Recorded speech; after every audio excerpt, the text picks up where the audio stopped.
Howdy y'all, this is Mark from Camping Forge, and today's video, it's another part of our beginning camping series. And today we're going to talk about how to choose where to go camping. All right, so as we talked about, we want beginning campers to stick to car camping. Not only that, I want you to stick to some kind of well-maintained, prepared campground. There are three types that come to mind. First would be the state park system. We're blessed here in Texas to have a very well-developed state park system.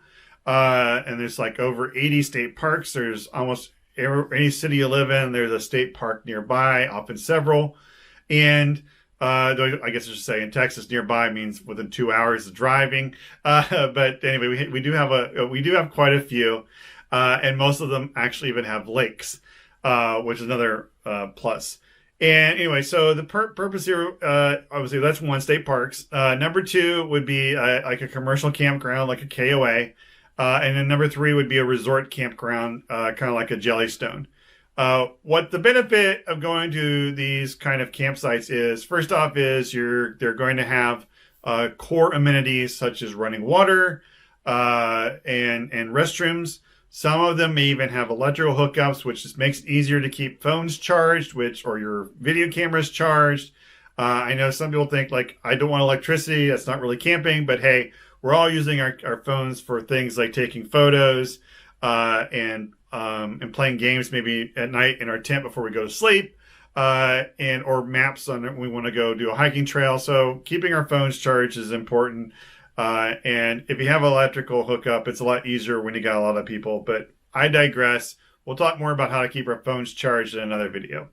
The other benefit is, particularly when you look at the other like resort style campsites, is there's just so much more things to do, particularly when you got kids and you want to keep them from just being on their phones all day and them complaining about being bored. So you want to make sure they have plenty of things to do while they're going camping. The next thing is that once you start, you've gone camping maybe you're tired of trying to find a reservation at a state park, you can start looking at something like HipCamp, HIPCAMP. This is an app, and it's basically Airbnb, but for tent camping. And I love using HipCamp to find other spots around me to go camping because, like one of my buddies, he lives an hour south of me. I got another buddy who lives an hour west of me. It's one of these things about living in Texas.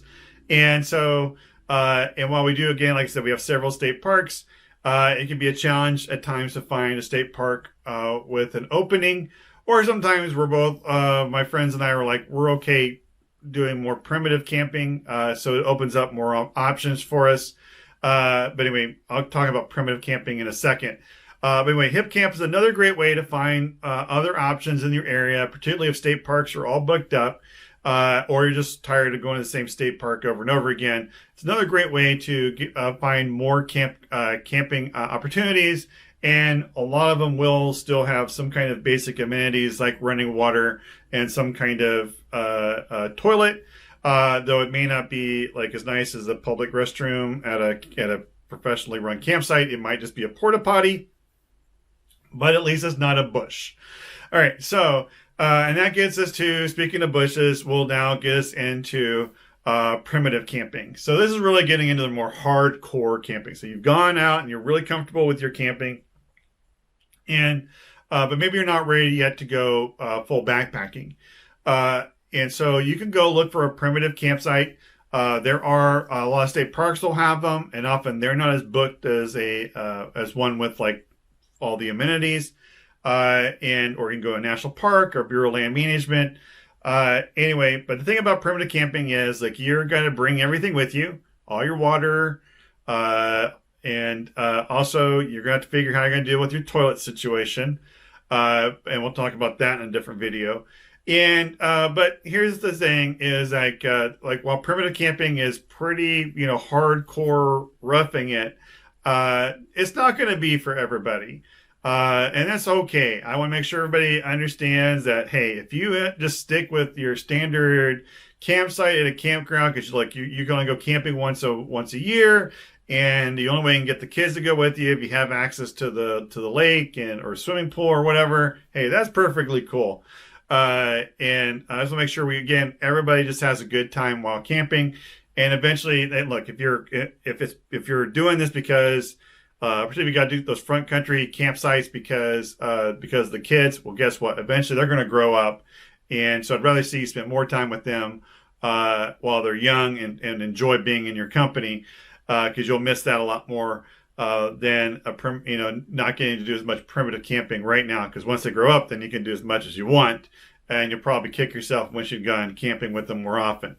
But anyway, so that wraps up this week's video. Next week, we're going to get into what is the essential gear you need to bring on a tent camping adventure.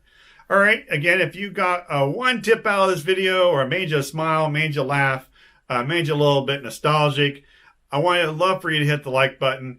That really tells the apps that, hey, people like this video, and that way they'll help recommend it to other beginning campers who are just like you, trying to find information to help have a better camping time camping.